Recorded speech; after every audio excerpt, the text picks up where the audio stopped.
Zéro sélection au compteur, mais pas loin de 240 kilos sur la balance. À la pile, l'équipe de France fera le poids. Question expérience, ce sera en revanche un peu plus léger. Julien Brugnot et Lionel Faure ne sont pas dupes. À 26 et 30 ans, les deux piliers vont faire leur grand début sur la scène internationale à Murrayfield. Tenue en mêlée, mobilité, plaquage, endurance, leur moindre geste, leur moindre attitude sera à épier.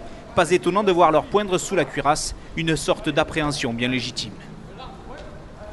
Tu peux pas arriver à un match de rugby et te dire voilà, tu es plus fort qu'eux, tu vas les détruire.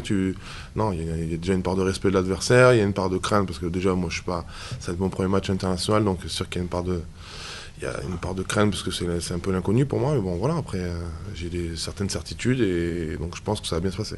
Il faut pas avoir trop de pression, il faut arriver à garder la tête sur les épaules et bien rester concentré sur mon job de pilier. J'en ai bien parlé avec mes collègues de Sale qui m'ont bien dit, voilà, enfin ils m'ont pas donné plus ou moins des conseils, mais bon, ils m'ont bien dit, voilà, tu fais ton job, tu fais tes mêlées, tu fais tes DBLH, tes plaquages, et si tu arrives à faire ça à 100%, ça sera déjà bien parfait.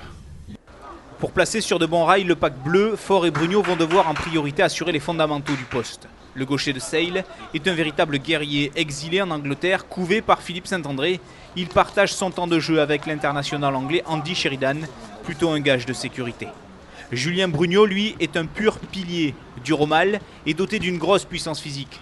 Il démarrera à droite face à l'Écosse alors qu'il évolue à gauche dans son club de Dax. Faure et Brugnot, symbole d'une espèce française que l'on dit en voie de disparition, enfin pas pour tout le monde.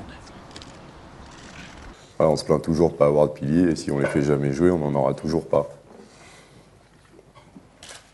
Le message est clair, baptême du feu dimanche à 16 h à Murrayfield.